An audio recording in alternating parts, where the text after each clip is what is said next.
Can you see what I can see? Look, did you see the otter then? Hopefully they'll come back. I'm literally just looking out of my bedroom window. Oh, can you see them there? Look. Can you see them there on the right of the... Oh, do you know, they couldn't have come at a better time. It's been quite a difficult couple of weeks, a very difficult couple of weeks actually.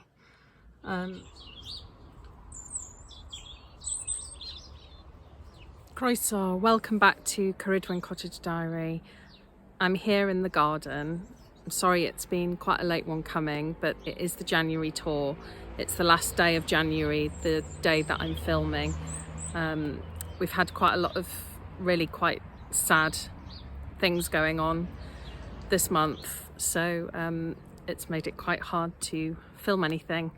But as always, nature is extremely healing, and it is really lovely. It's really lovely to be back in the garden and to see all the positive things, all the hopeful things that are coming up, that shows that despite difficult things, that life does go on. So I'm going to show you the lovely things that are currently in flower.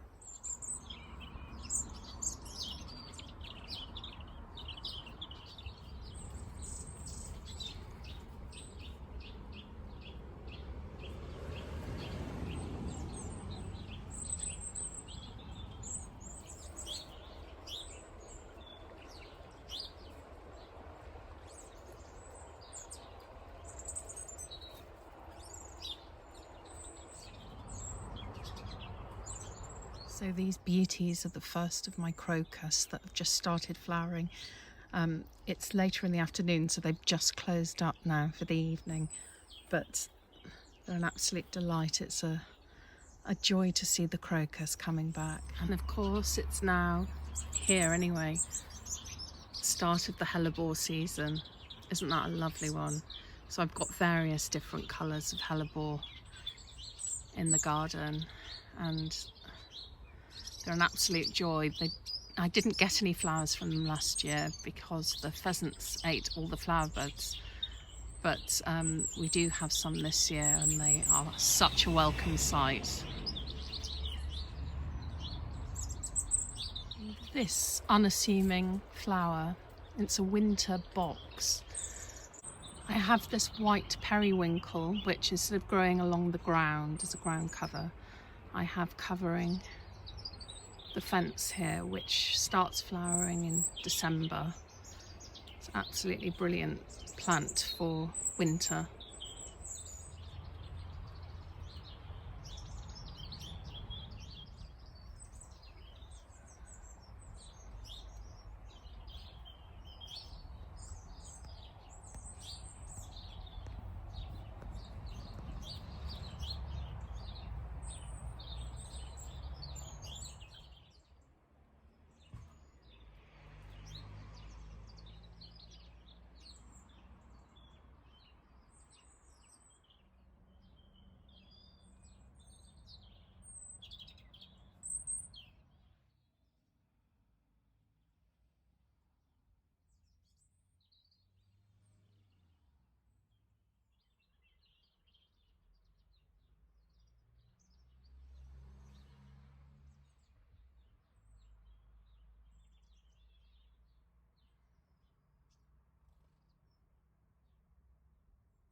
And the pulmonaria, or otherwise known as lungwort, has just started flowering. Look at that. Again, for January. It's very exciting how much is already in flower. Isn't that beautiful? So good.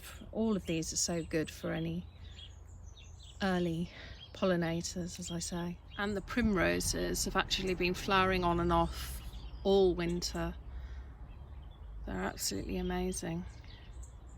You can see they've been quite nibbled though. The birds do love, particularly the little blue tits and sparrows. They do love nibbling on the primroses. The snowdrops have just started. Mine are always quite late.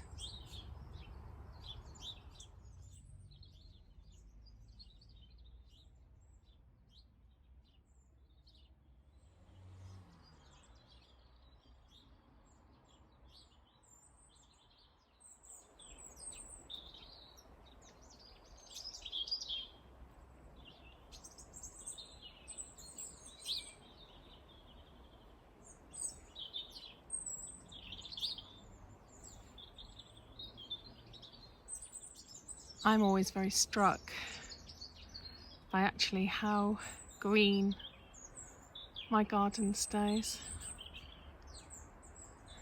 All the herbaceous perennials come back very, very early in the year. But you can probably see how many dead stems that I've left in the garden. It's not for winter interest and structure, though it does do that to a certain extent. It's primarily for the wildlife or the insects, so that they have somewhere to hibernate. It is very tempting to, obviously, I could cut all this back. I could have cut all this back weeks ago, and then you would better see all the little bulbs that are coming, which would look lovely and neat and tidy, but my priority is to provide the best habitat for my fellow garden users, my little insect friends. So that's what I do. I mean, if they flop or get very slimy, then I cut them back, because that's not doing anyone any good. But if they're upright, then it's incumbent upon me to keep them up as soon as possible. So I don't really start clearing, definitely not until some point in February.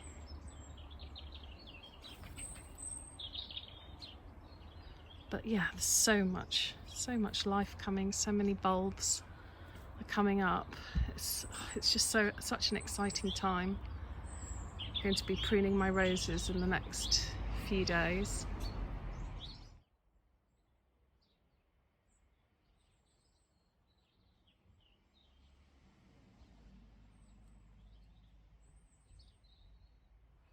I think the star actually of the garden from December to February is this.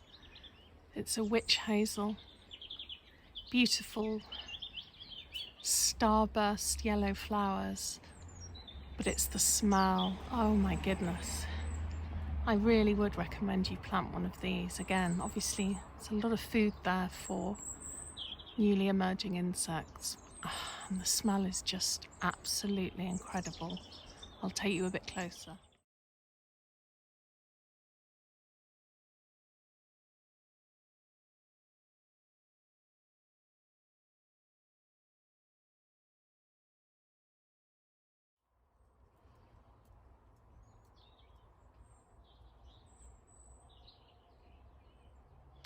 And this lovely skimmia is just about to flower again. Brilliant for early flying insects, and the smell again is just incredible. Absolutely beautiful plant.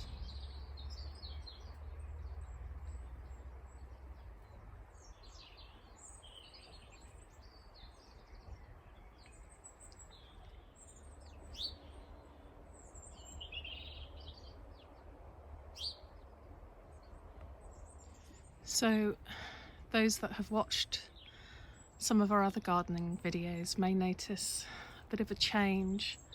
So this structure here that you can see in shot is just some old pallets that we've then woven willow into to create a screen for the oil tank. If you remember, the oil tank is one of those things that, well, I hate for lots of reasons, but the main one as far as the garden's concerned is obviously the aesthetics of it. It's extremely ugly. So this obscures it really nicely. And I'll walk you around the other side and show you what we've done to the front of the oil tank. So I've just started working on this little bug hotel. Again, it's made out of an old pallet, and then I've put old bricks in it and pine cones, bits of slate, leaves, and I'm just in the process, but it's taking me forever, cutting bamboo canes, if you can see there on the top right. bamboo canes so little solitary bees can make little cells there and put their babies in. So I'm really rather pleased with it. If you remember how awful the oil tank looked before. Step back.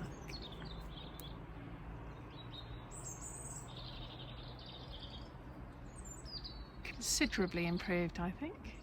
Yeah, going back to cutting the garden, yeah, please try and leave branches, stems on your plants for as long as possible. It really is such an invaluable place for wildlife to hibernate. I'm really disappointed. I went to a couple of National Trust gardens in the winter, and again, they looked very tidy, but they'd cut absolutely every stem and branch down. So there was just nowhere for insects to live, which I thought was a bit of an odd choice in this day and age, really, that we have to sacrifice being tidy for the other creatures that have to share this planet with us. And yeah, I think we need to stop being so selfish and being obsessed with tidiness, because I'd much rather have lots of biodiversity in my garden than it always being immaculate. So yeah, if you can leave, obviously if they've fallen over onto other plants and are slimy, then the chances are they're probably not going to be being used anyway for hibernating in. But any that are still nice and upright and intact should definitely be left. Anyway, let me know what you think of the garden so far. I hope it's picking up. Obviously, I don't have a microphone yet. Still need to get one. But let me know if you manage to hear the bird song, because the birds are going mad. I mean, to be fair, I do feed them about 4 times a day. I probably spend more money on bird food than I do on food for myself. Just when it's cold or wet or stormy, I just feel I have to constantly feed them. So yeah, the garden is absolutely full of birds, full of bird song. I hope you've enjoyed experiencing the garden with me. Oh, I forgot to show you the camellia. Hang on. So this is my camellia in probably February and March. It absolutely steals the show in the garden. It's incredible. As you can see, it isn't quite out yet, but lots of buds that look like they're going to burst any day. So in February's video, I'm hoping I'll have this to show you in full flower.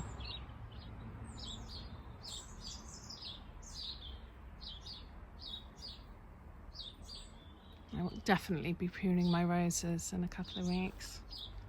But I mean, look at all the green. Still such a green garden.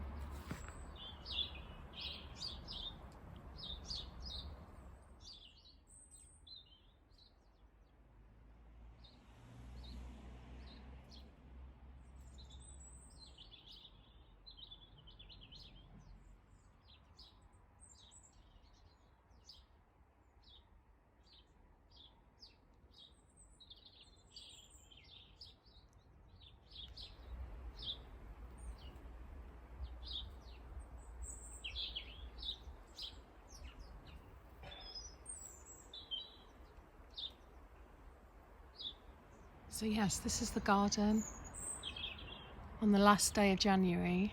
Beautiful day, actually.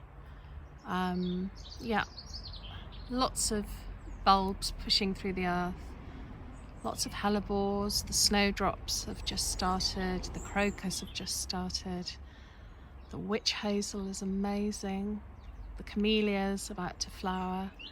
Let me know what it's like in your garden, whether you've got lots of colour and lots of birds already, or if your garden's still under lots of snow.